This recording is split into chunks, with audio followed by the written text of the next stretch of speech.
Hello and welcome to another edition of Seminole Sidelines. My name is Pat Burnham, and I'm joined today by Osceola managing editor Bob Ferrante and Osceola senior writer Curt Weiler. Guys, there's nothing more that I love than the opening of spring practice with practice number 1 than the one we're going to see today, which is practice number 2, and that will continue to change. Number 3 will be my favorite of the week on Friday. But anyway, listen, a ton of stuff going on. We're going to cover Florida State football, Florida State basketball, women's basketball, men's baseball, softball. A lot to talk about, guys. But there's a lot of excitement around this football team. Just your general thoughts on what you saw on Monday, and then we can break it down a little bit from there. Curt, I'll let you start. I mean, we talked about it when we saw Tour of Duty last week. I mean, we talked about more and more a percentage of the team kind of looks the part. And I think that carried over into spring practice. I think when you look at that offensive line, they really look the part. I think when you look at that defensive line, they really look the part. I think, as more and more time passes, you're really starting to see, I think, the fruits of Josh Storms and his staff's labor and kind of the tour of duty and the off-season conditioning program in the weight room. And I think, it's hard to ascertain too much from that first practice when there aren't pads, when there's not contact, and it's kind of they're still scaling things up, but they look the part, and I think it's exciting to see kind of where things go from here for sure. Yeah, I definitely think you see a deeper football team than we've seen in the past at most positions. Now, we know there's some positions where there's not going to be much competition either because of the incumbent, Jordan Travis, or because of a lack of numbers like at linebacker. But, Bob, just your thoughts on opening day. I kind of reflected on it a little bit today in a story in the Osceola. It strikes me very much as this roster has been built through hard work in the strength and conditioning in the weight room, through the coaching staff, how they've hit the transfer portal to bring in productive guys, leaders, mentors.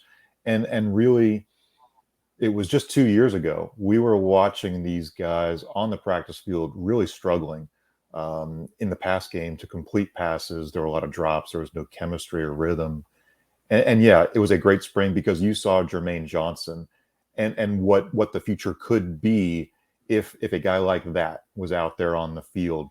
But you didn't see a lot of guys that looked like Jermaine Johnson. He was pretty unique out there. But again, it was just 2 years ago where this program was really, really struggling. You're starting to wonder, how are they going to put the pieces together? Now, fast forward through all that work, like you guys talked about, there's depth just about everywhere. I think we know linebacker could still be improved. That's probably maybe the weakest position group in terms of just depth, not knocking Deloach or Bethune, because they're really good and they're starting caliber, but it's just developing that room top to bottom. But I think we can really tell, we can really appreciate just how far this program has come. And I think that's kind of the big picture takeaway for all of us from day one. Yeah, and it's hard for me to believe this is Mike Norvell's fourth football team, and we go back to that first team he had, and I think there was. I think we all said collectively. And of course, Curt, you were not with us. I think we said up there at that time, I wonder if he knows what he's gotten himself into, because his roster at Memphis was probably better than one he took over at Florida State his first year. And I asked Fish and Mark this question in our last preview show, and I'll ask you guys. We're one day into it, but there are a ton of expectations surrounding this football team, and for valid reasons. I mean, they got a lot of talent. We saw it Monday. There's going to be position battles, not only to be in the two deep, but to be in the rotation. I mean, we talked about it on the defensive line, where you have a Josh Farmer and Dennis Briggs, and we'll ultimately have Braden Fisk in that battle at defensive tackle. All three of them are going to play, but it's going to be about how many snaps, right? I mean, so these battles are going to be ongoing and continuous, not only through spring camp, but through fall camp. But so I want to ask you guys this. We see the change in the roster. Mike Norvell is going to his fourth year. The question I had to Mark and Fish on our last preview podcast, which was the offensive line, is Mike ahead of schedule, particularly taking into effect that COVID year where really he was hamstrung on all fronts, from being with his team to recruiting. he's heading into year 4, 110 games in year 3. Is he ahead of schedule? It's an interesting question. So I would say if you asked me kind of the day he was hired, the day he was introduced, his introductory press conference, I would have said year 4 would probably be a realistic timeline for he might start contending for an ACC title, kind of in the best case scenario. I think realistically it wasn't going to happen much faster. But like you mentioned, I think once COVID hit and once we saw how atypical that offseason was going to be, I think you could definitely make the case he is ahead of schedule. I think when you look at, what year 1 was for him, what that first offseason, what that first season was, kind of a season unlike any other in college football history. Yeah, I think you could definitely make the case. I think from how year 2 went, I don't think any of us thought, he was going to double his win total from year 2 to year 3. And here he is now in year 4. And especially like I said, with how those first few wins, I don't think we would have been sitting here going into year 4 being like, is this a playoff team? Like being able to legitimately have that conversation. So I think given the circumstances of kind of his first few months on the job, I'll say probably yes. Bob, what about you?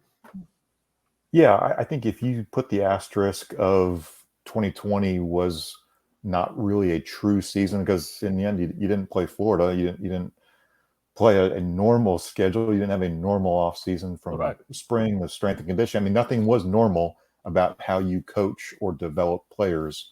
And year 1 coaches were just put big time behind the 8 ball that year. Yeah, I'd say he's ahead of schedule. And honestly, if Florida State is in position to beat Clemson at Clemson, in position to beat LSU for a second straight year, those are the kind of wins that resonate with fans. Yep. Obviously, Miami 45-3, that resonates pretty good too, right? And they'll be in position for a third straight win against the Hurricanes. The big one for me, I know I've been saying it for years, Pat, this team and this program is much more fun to watch from the fan standpoint, from the coverage standpoint. You're no longer are you watching every single week and saying, what are these guys doing? Who is coaching them? Why are we seeing the same mistakes? You're seeing things refined. Yes, October of last fall was not always fun, and you were kind of wondering why these were happening. There are reasons why, yes. Yeah. But yeah, this listen, team, I was just gonna say, I think there is there's no false enthusiasm going to practice for us anymore. You don't have to get yourself fired up to go to practice. And listen, Mike understands. He's mentioned it several times. There are expectations. And one of my key takeaways from practice on Monday was I think his intensity level may have been ramped up since last season, more so because, as one of the recruits told us after practice, Coach Norvell brings that strength staff intensity level to practice, and strength staff energy, strength coach energy is what he put.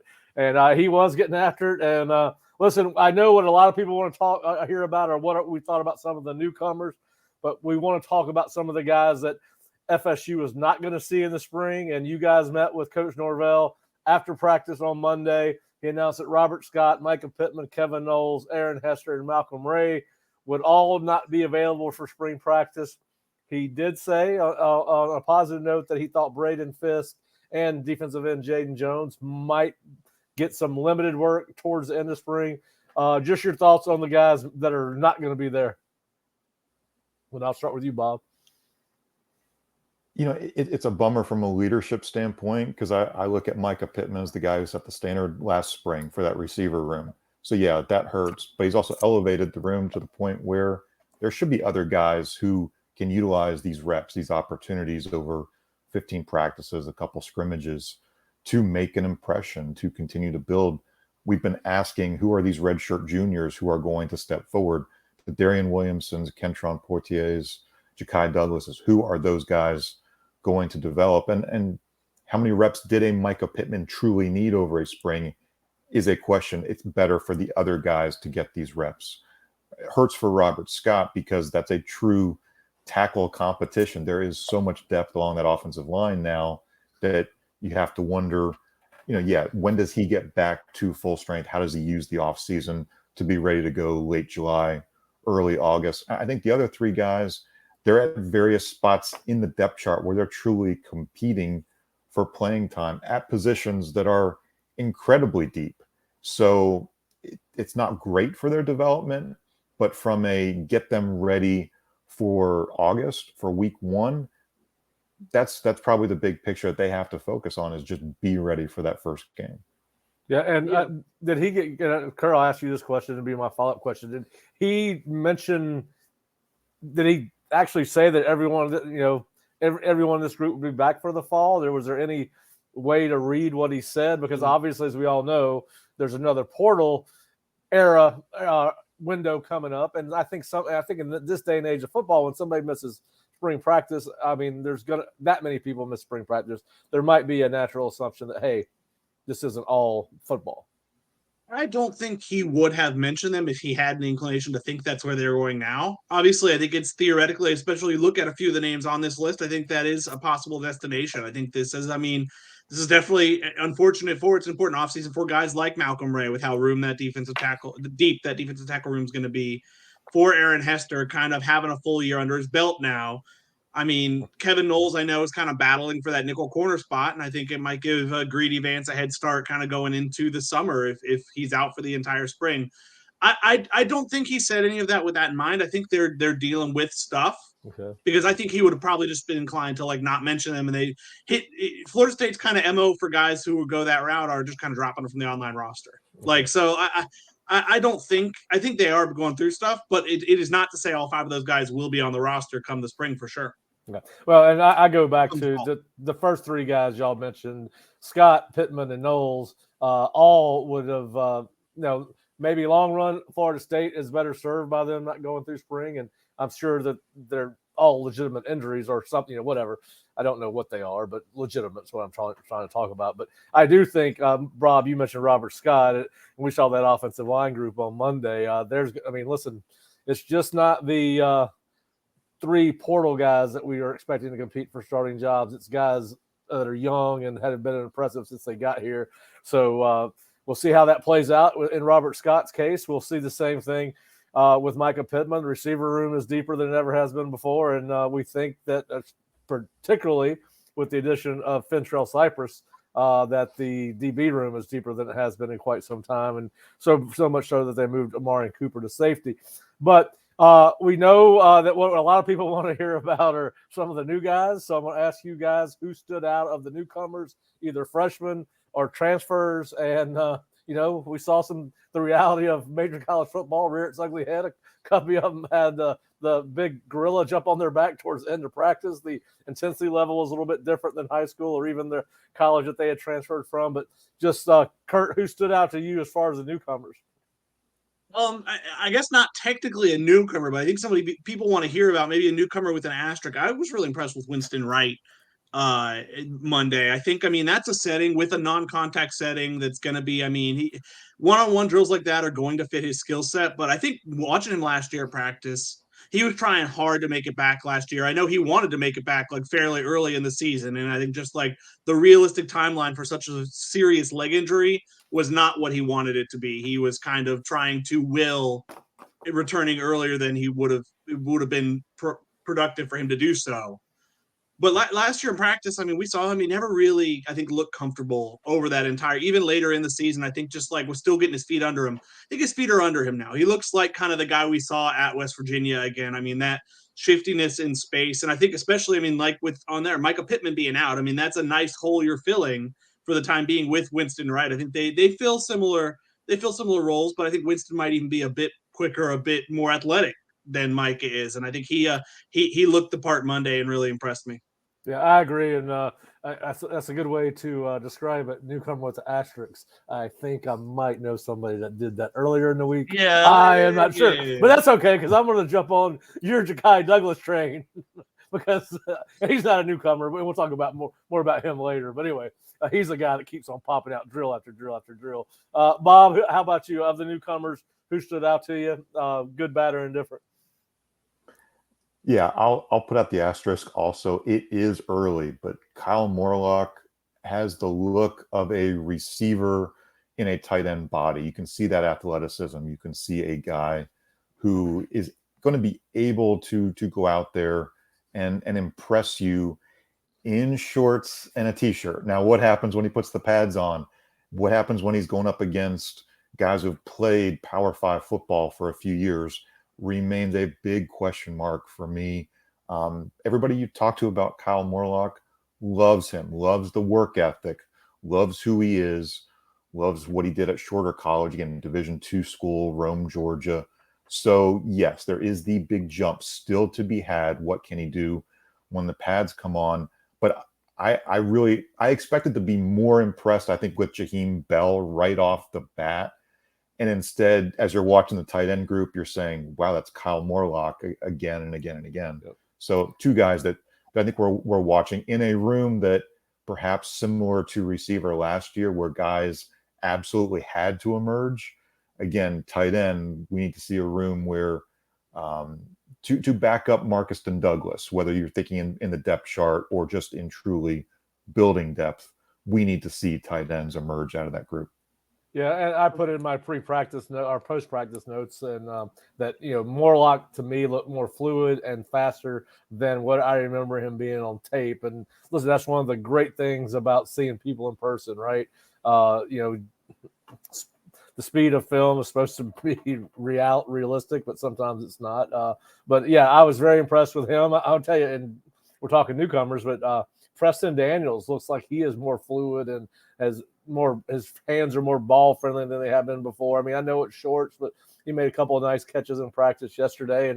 And I think the combinations of things they can do at tight end are going to be really neat to watch as far as how they impact that offense. And I think you can have up to 4 guys playing on a regular basis at tight end. So I think that's going to be fun to watch.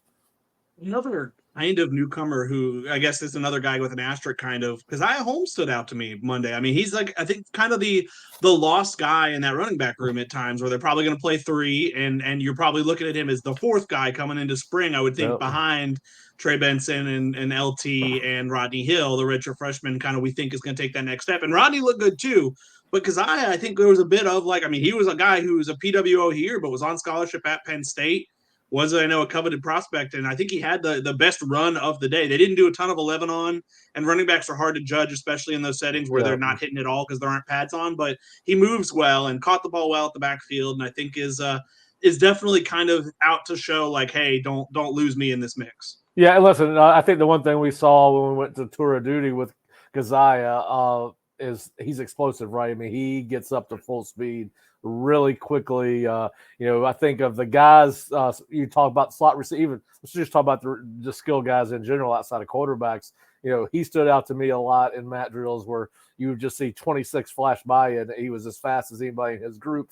The other guy who Curt did a great job of identifying going into spring, and when we started doing our previews, was Ja'Kai Douglas. Now, Ja'Kai Douglas, he could line up anywhere, right? Slot, outside receiver, inside receiver. But when we saw him at practice on Monday and in tour duty on Friday, I mean, I could not believe he looks more explosive than he has in the past. He's not a newcomer, but he's certainly one to watch this spring, as I think both Curt and I have notated in different articles that we're both looking forward to seeing what he has to offer this offense. But as far as the newcomers, I was closer to the offensive field than I was the defensive field.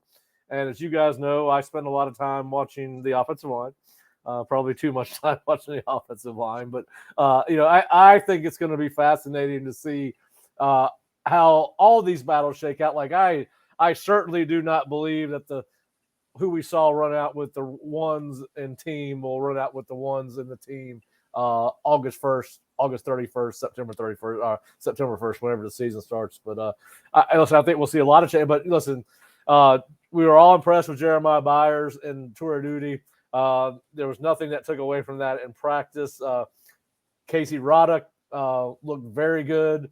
And listen, they weren't doing a ton, right? I mean, they did some drills against stationary sleds. They did some combo blocks, working up to double teams. That was kind of half speed. But listen, the offensive line is definitely deeper because of Casey, Keandre Jones, and then Jeremiah Byers. And I think it's going to be a fascinating battle between Casey and Maurice is who we're anticipating being the guys that will battle out for center. Then, you got young guys. I told somebody at practice, just watching them move around, was, don't be surprised if Kanaya Charlton puts himself in the middle of this thing on the offensive line before it's all over. That guy you could tell he's continued to work in the offseason, continue to try to redistribute the weight on his body, and you just don't see many guys his size, number one, have feet the way he does. I mean, he can really move. He can pick them up and put them down, and for a guy that's kind of got skinny legs, he's stronger lower body than you would think. But no, I'm looking forward to seeing what we see from Casey, Keandre, and Jeremiah once they get on pads and we're able to get some contact work. And then I think defensively, somebody stuck out to all of us was Gilbert Edmond.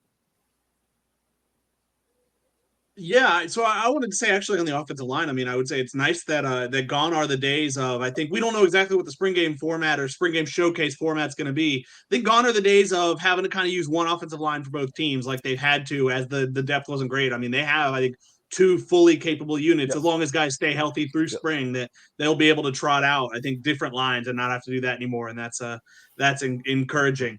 I want to talk about, before we move sides of the ball, I do want to talk about the quarterbacks. I think people want to hear about Brock Glenn, and I was there were moments I saw from Brock. It seemed like they were giving him a bit of a lighter load than the other quarterbacks at the first practice. I know Mike talked after about kind of like, we're in year 4 now. We're installing pretty quick. That could be tough for a freshman. Like, and he said like it looked like Brock was like struggling to swim a little early in practice, but he did see some growth as it went on. I will say who really stood out from that group from the first practice, though, to me was AJ Duffy.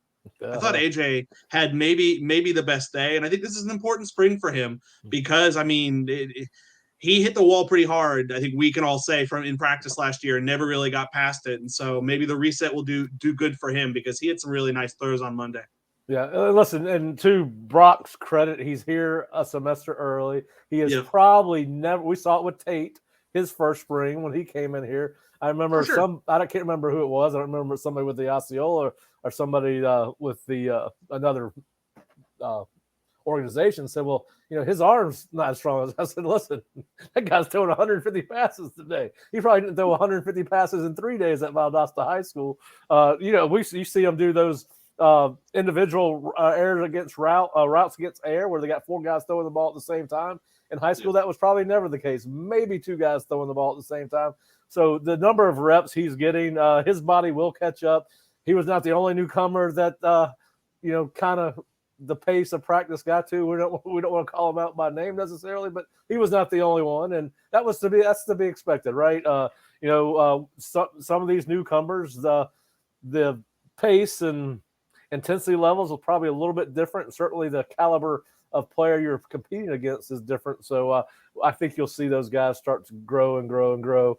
And listen, I agree with you. AJ, he was so good coming out of high school. You go back and watch the first tape I saw him was a sophomore, and I could not believe he was as advanced as he was as a sophomore. And I think you're right. This is for all these quarterbacks that are currently here, this is a big spring and fall period because their spring and fall is either about backing up Jordan or preparing for the 2024 season and putting themselves in the best position to be quarterback number 1 this time next year. And then you still got Luke Cromenhawk coming in January, if that stays where it is. And then, of course, they're recruiting for 2025 and 2026. They had one of the most highly touted quarterbacks in the 2026 class. I can't believe we're talking about that, but a kid named Julian Lewis who was on campus, and he's got offers from everybody. You name, pick out a major college brand, and he's already got offers going into his sophomore season. So anyway, I think you're right, Curt, and we probably should talk about quarterbacks more, but you chose an former offensive lineman to lead the show. So. I figure people wanted to hear about it. We should talk about Gilbert. We should talk about Gilbert because for all the guys, I think, and Bob, you could speak to this, for all the guys you talked about who kind of may have struggled to adapt, I think he's a guy like a few of the others, like Jaheim Bell, like a Braden Fisk, guys who played at this level, who probably knew what to expect going in. I think he hit the ground running pretty well.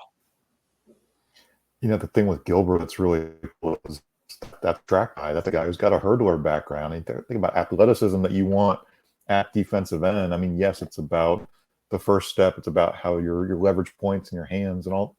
But man, athleticism, I think we will see where Gilbert fits in as part of that rotation. Again, I love, everybody's kind of thinking about who's starting. What defensive end and defensive tackle, you need to build a rotation. Yeah. Because you have to build that rotation for those long drives when you need to substitute somebody in or out. You need to worry about the event of injuries. Injuries was a big storyline middle October of 2022. You've got to have depth, and we feel like there truly is depth up front, defensive end and defensive tackle. So a guy like Gilbert is very, very much in that mix. Yeah. Mike talked about it in his opening press conference before spring about, look at that Georgia team that just won a national title. Look at how they rotate their defensive line. That's what it takes to play at that level. And you definitely saw that in day one and saw that in tour duty. And I would imagine we'll keep seeing that even as a few of those guys are still limited. Yeah, and listen, here's the thing I'm excited about. I told Mark and Fish this when we did our offensive line and defensive line preview. The thing that excites me is, you open up with LSU, but no matter who your starters are on both sides, they're going to be getting quality work in practice for these next 4 weeks, and then the 4 weeks that lead up to the start of in-season camp, but the fall camp. But so I just think that because of the depth, and we're hoping that they can remain as deep as what we think they are. But if they are, listen, the caliber of player that's going to be starting against LSU, whether he started another game before or not, is going to be much better because of the competition they're going to have in practice. Last fall, we didn't know how good the defensive line and the offensive line were because we didn't know how good the other unit was. We didn't know how good the DBs were because we didn't know how good the receivers are. Now we know like all those units are in pretty good shape. And so I think, we know that they're going to be adequately prepared and that there shouldn't be like mirages we're seeing in the preseason. That I would think what we'll see is what we get. Yeah, I agree with you. I think we'll have a more qualified, educated guess, or whatever you want to term, when we start doing our expectations for each position group in the fall, coming out of the spring, and obviously coming out of fall camp and going into the regular season part of the schedule. So, and listen, another guy that stood out to me, and of course, I think he caught all of our eyes at tour of duty, and then I had to do a double take when he was on the field, and obviously I cannot say where he was lined up other than the defensive backfield, because I don't think we're allowed to talk about positions at this time. But unless it's a known quantity like a Jordan Travis but anyway, KJ Kirkland. I went back and said, who the hell is number 24? Looked at my roster, and sure enough, it is a early enrollee true freshman that, at least physically and through tour duty, looks the part. Now we'll find out when the pads come on, just like that's when the rubber meets the road in football. But he's certainly a guy that you're like, wow, I did not realize that he was going to look like that when he stepped on the field on March 6th. Yeah, he looks the part of a safety, and I think even in that first practice and the little bit of a Lebanon we got to see, showed some really natural, good safety instincts. That's, I think, an encouraging sign at a position where, that's kind of the biggest hole they're filling on that side of the ball. And like you said, I think we were kind of this time last year starting to fall in love with Azarie, and so Azarie didn't have a huge role in year one. So it is interesting how the pads come on and how that changes things. But yeah, he looks the part, and is there in a spot where playing time will definitely be available if he's trying to work hard to claim it, which it looks like he is. Yeah. Now you guys paid a little bit more attention to skill than I did in some of the DB work. Anything stand out to you about Fentrell Cypress? All the reports we were hearing in the offseason were that he was a home run as far as the offseason program, what he's brought to the locker room with intangibles, obviously an experienced guy. What did you see from physically on the practice field that had you fired up? I think every rep was competitive, honestly, from Deuce. I think he looks he's maybe not the tallest, maybe not the biggest corner, maybe not the prototype size, but is he capable of being that number one corner, that guy who needs to take on the challenge of matching up against the best receiver, from the opposing team? I think he's going to find that out gradually when he goes up against a Johnny Wilson who towers over him, when he goes up against a Deuce Spann, and name all the taller receivers that he will match up against. I'm very, very much interested in seeing how he holds up. But first impression was very positive. He had one rep in one-on-ones Monday that really showed me. I think he was going up against Deuce. I forgot about him being Deuce too. I guess it was Deuce on Deuce violence. He was going up again. I mean, that's a guy. Deuce is, he's listed Fentrell at 6 foot, and Deuce is what, 6'5", maybe. Like there's like a noticeable size difference there, and Deuce Spann kind of got passed on a slant and seemed to like be open for a catch. Fentrell came through his back and like very physically like got his arm through and broke it up and didn't let him catch the pass. I was pretty impressed with, I mean, at a size disadvantage, how he held himself up there. And it's, you don't read too much into it, but that shows me like, oh, okay. So it's not, you don't think he'll be a liability or unable to go up against guys who are noticeably bigger than him. Yeah.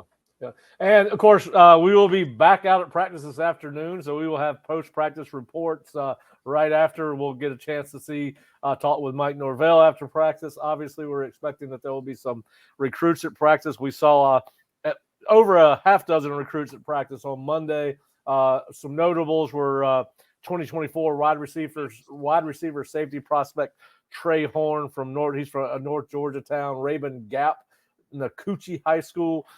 He is a guy that admittedly they had not decided when they offered him in January where they wanted to play him, receiver or defensive back. That still seems to be the case. Obviously, Florida State already has 2 receivers, already has a couple of DBs committed for 2024. So it's going to be interesting to see how that plays out for Trey. But it was his second visit in 6 weeks, and obviously he's going to still go through the recruiting process, but he has been continually in contact with Alex Atkins, Chris Thompson, Patrick Surtain, and Ron Dugans as they kind of try to figure out exactly where they want to put him. And of course, as we've seen before, Mike really likes these versatile guys, so we'll keep an eye and see how things go with Trey, but he was offered in January. Caden Williams, running back from North Georgia, was up. I cannot remember off the top of my head his high school, but it was his second visit in 6 weeks. He is still waiting on an FSU offer. They have told him in our previous interview we did with Caden and after he left junior day that he was the number 5 running back on their list. So we'll see how things shake out for him as he goes. He said he was still trying to earn an offer. Defensive end Elias Williams, who was offered in January, was also in practice. And then, of course, again, as I said, Julian Lewis, the quarterback that has offers, 2026 quarterback that has offers from, among others, Florida State, Georgia, Alabama, USC, Texas, you name it. If it's a brand in college football, he's got a offer from them. So, they keep on. Listen, I know their business is mainly back on the field, but they keep up on the recruiting front, and they will have a big recruiting weekend this weekend. Kind of strange that they're going to have it on Saturday when most of the existing players will be heading for a beach near us, whether it's Panama City, Miami, or whatever. But they are going to have a host of prospects. We are in the middle of trying to confirm those, but we do know that Luke Krummenhoek will be here among a bunch of other committed players. And then there's a bunch of guys that we're anticipating seeing on campus on Saturday, and we'll have more of a list of who those guys are later at floridastate.rivals.com or theosceola.com. Curt? Yeah, I mean, I know, I imagine some current players may stick around, and I know, aren't they kind of making up for that by having a host of like big time former players back on campus? I think they're expecting Jameis back. Jalen Ramsey's going to be back. Derwin James is going to be back. Jermaine Johnson's going to be. It's like it is a who's who of like recent Florida State history that's going to be there. I think, and that, I mean, having that type of sway is really something. Yeah, they need to get Mark Salva back here. We're going to get Mark Salva and Charlie Ward and people that we know. Charlie may be there. That's I don't know. possible. I don't know who the guys you're talking about are other than Jermaine Johnson. I didn't see those other guys play. So I didn't know who they were when they played. I was doing my own thing. But anyway, I need some 90s and early 2000s guys. But anyway, yeah. You're walking down the hall saying, "How do you do, fellow kids, Pat?" That's right. So listen, it's going to be. I think it's going to be interesting to be down there on campus on Saturday, see what they got going on. And listen, I think a lot of these prospects will actually be at practice on Friday, so we will probably have some more information from you on those particular individuals at that time. But listen, recruiting's going on, football's going on. It's a busy time for football. It's a busy time for some other sports too, and I am not as in the loop on some of these sports as you guys are, but Curt, I know you're going to be out at the baseball stadium on Friday. It's a big weekend for Florida State baseball as they are 9-3 and seem to have some good momentum going early in the season. And Link Jarrett's first year had lost 2 games last week, but other than that, and those were tight games against a good Florida Gulf Coast team based on everything y'all have reported. But opening up with Pitt and honoring Buster Posey. Just tell us a little bit about what your thoughts are going into ACC play, Curt. Yeah, I mean, obviously the series loss to FGCU, especially on paper as a brand, probably doesn't look great, but I think that's a really good FGCU team. I think last night they kind of followed that up by going on the road to Troy and handing Troy its first loss of the season in a midweek game. So they are, I mean, maybe they'll fade, but right now they are red hot. It's a real good team from down South Florida. They bounced back nicely the last night against Bethune-Cookman for a comfortable 10-1 win. I think they were 1 out away from a shutout and kind of using their lower in the pecking order pitchers kind of as the game went on, and that I guess probably cost them the shutout. But no, a comfortable win, and yeah, I'm interested. I mean, Pitt's not a brand. Obviously, Mike Bell coming back, another Florida State, a former pitching coach, a former pitcher at Florida State, the head coach at Pitt now coming back, and it'll be great to see Buster back. I'm sure this has been in the works for years, just a matter of when he finally retired. And I guess he retired younger than some. He didn't play until he's 40, like some of these guys do. But yeah, no, it'll be great to have Buster back. I was not covering the program or really even watching the program when Buster was here, but obviously I know the name he went and made for himself in the majors. I mean, one of the best catchers probably of the century, if we're being honest. And so, yeah, it'll be great to have him back and honor him. And I know a number of other guys. I mean, Jameis will be out there Friday night, and it's another. I mean, they're getting him out there too. A number of other guys as well. It'll be interesting. I mean, it's a series that they should win, if not sweep. And so I'll be interested to see how they handle that. Yeah, it'd be interesting. I'd be interested to see how the football program, if they take those unofficial visit kids. I mean, they'd have to pay their own way, obviously, but be interesting to see if they ended up at the baseball game to see that. Is Buster being honored on Friday night or Saturday? Saturday. Okay. All right. So it'd be interesting to see if that's part of that unofficial visit weekend, because that would be fascinating for those kids to see one of the most decorated players in any sport at Florida State be honored there by the fans and by the administration.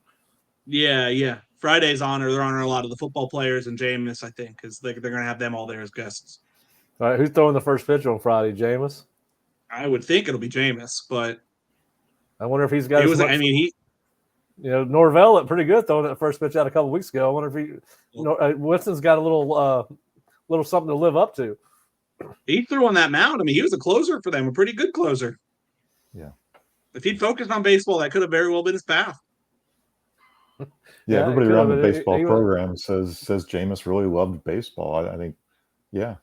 Well, he could pull a Michael Jordan. I mean, he might have a little more success than Michael Jordan, at least in the field. I mean, that one throw, I'll have to go find that throw and tweet it out. I do remember that, yeah. Yeah, that one hop throw or that perfect throw from right field to third base to get a guy that he had no business throwing out. Just, I mean, the football cannon definitely translated to the baseball diamond. Yeah, that was circa 1979 Dave Parker in the All-Star game throw out of right field. Y'all remember that throw? I mean, probably nobody listening to this podcast does. I was negative 11, Pat. All right, well, I was negative 11. Go back, pull it up, watch it. There are a lot of similarities. They're about the same size. They both freakishly strong right arms. I mean, that was a heck of a throw. But I do remember both throws, actually. So, but yeah, so listen, it's going to be a big baseball weekend. Obviously, if you're in town, get out, support the Seminoles on the baseball field. You might run into Curt and Bob and possibly me if I can manage my way over from the Moore Center, but probably not going to happen.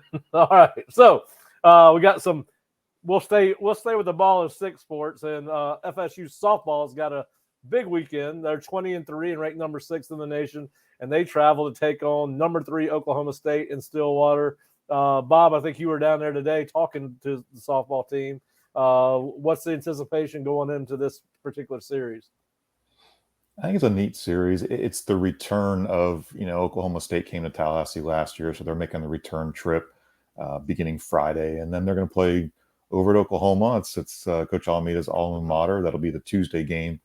So it doesn't get much tougher than this as far as who you schedule, because OSU is ranked number 3 and OU is number 1. So you get kind of that road super regional type feel in what truly is your first road game.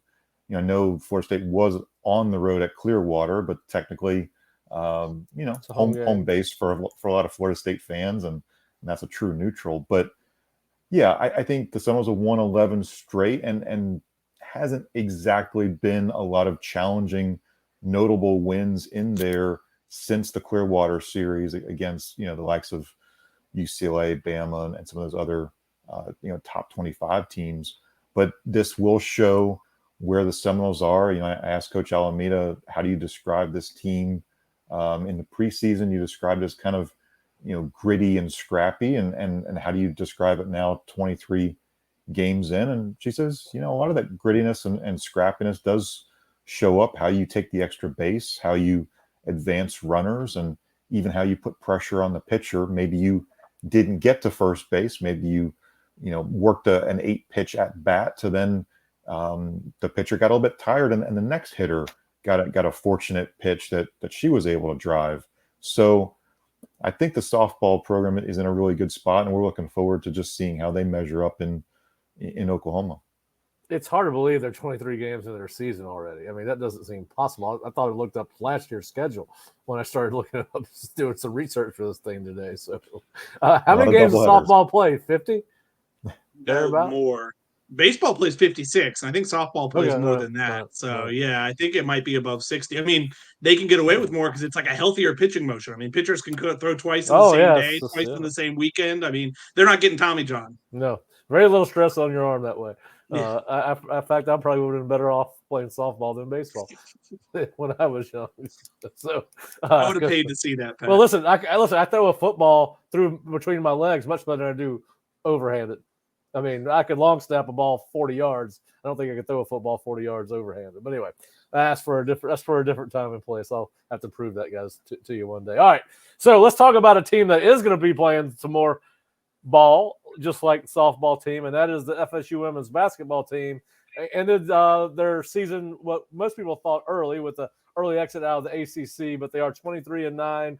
And guys, just talk about what your expectations are, where they could be headed. I'm assuming they're going to the NCAA tournament. I mean, it'd be hard for them to be passed up as good as they were all year.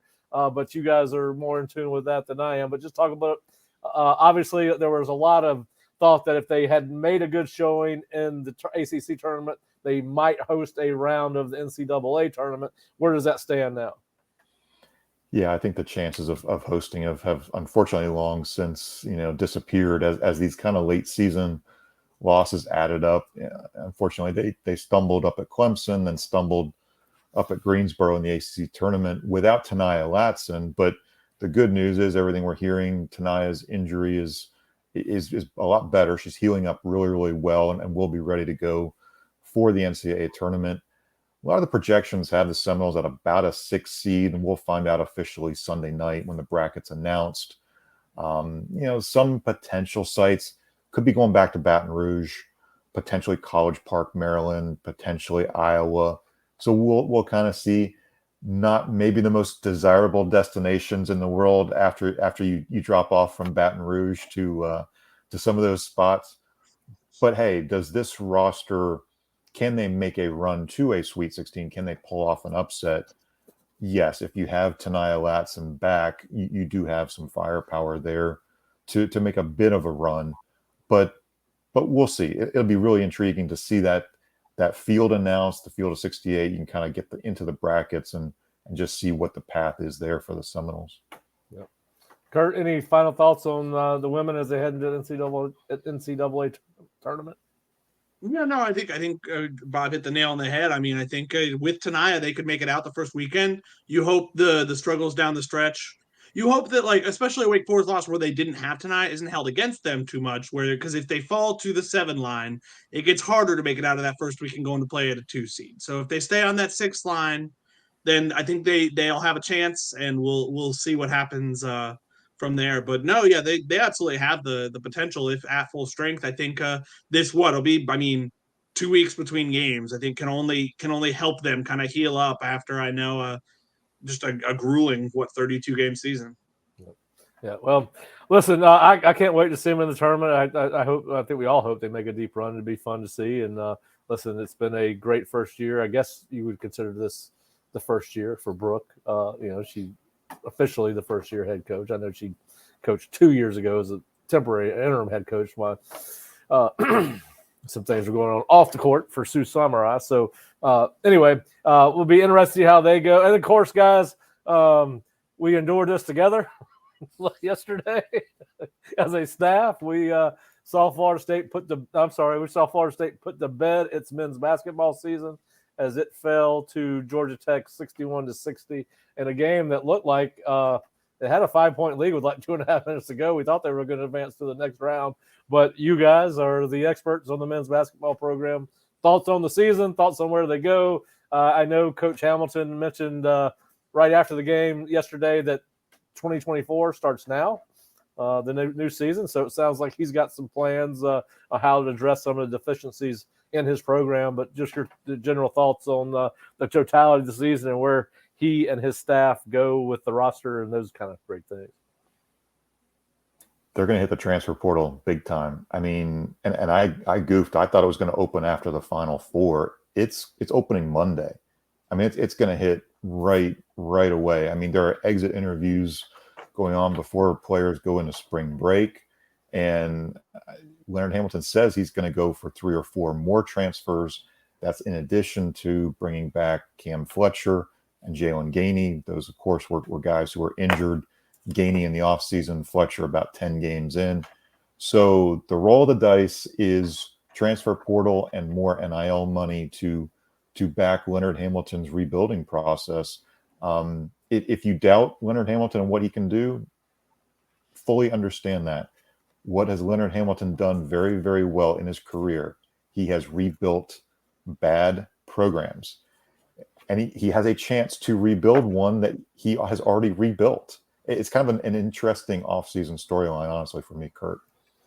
Well, yeah, I mean, he is both. I mean, he has rebuilt bad programs. He's also adapted pretty well. I mean, you remember about 7 years ago, kind of thinking that his junkyard defense, the slow, trying to win first 50 type games, wasn't going to cut it anymore, and kind of totally revolutionizing his offensive. I mean, this is a different kind of adaptation for him this offseason, kind of adapting to the new college basketball after being in it for so long with NIL and with the transfer portal. But yeah, I think it is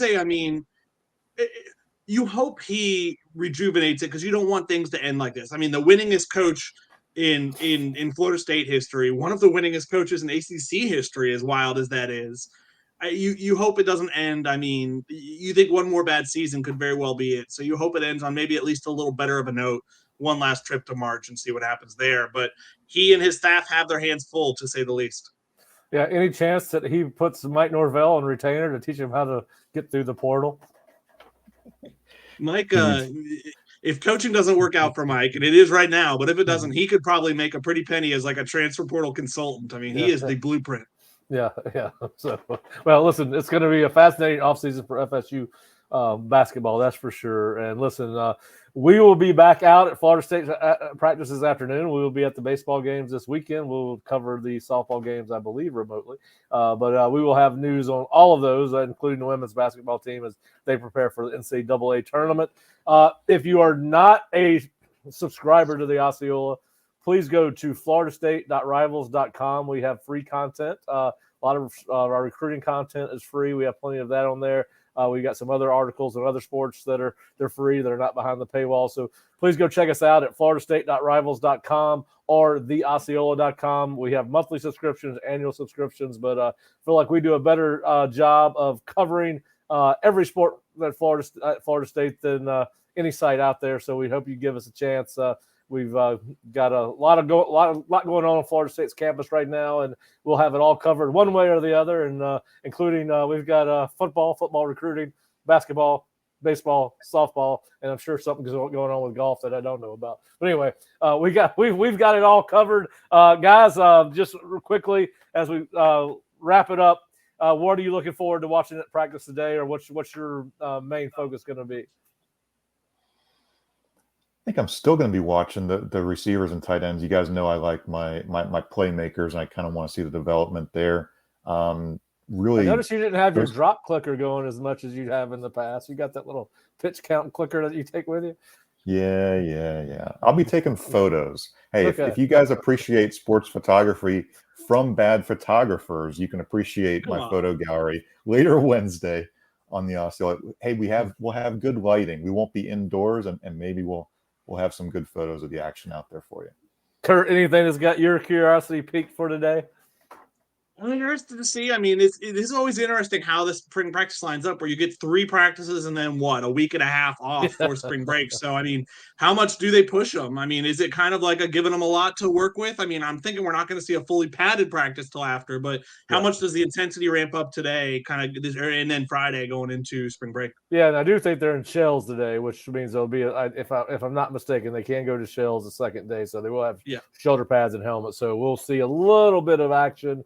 And I think the one thing I want to see, talking about the newcomers, is who responds from that first tough practice where they were a little bit shot physically. Who looks like they're still got their legs underneath them, who doesn't. And then, of course, they'll continue with the installation. And now that they kind of got the baseline drills down with these, trying to incorporate these newcomers at just about every position group, it'll be fun to see the pace of practice. And again, see if there's any adjustments from what we saw on Monday from a position standpoint, or what we cannot talk about a depth chart standpoint, where we just use it as background for ourselves. But that's what I'm looking forward to. But guys, hey, I appreciate you joining us as always. These are always fun conversations. And as Bob said, probably more fun conversation about spring football than we can remember in a long time. And we will do this every Monday, Wednesday, and Friday. And we'll probably slide in here with a couple of live reacts to practice. And then hopefully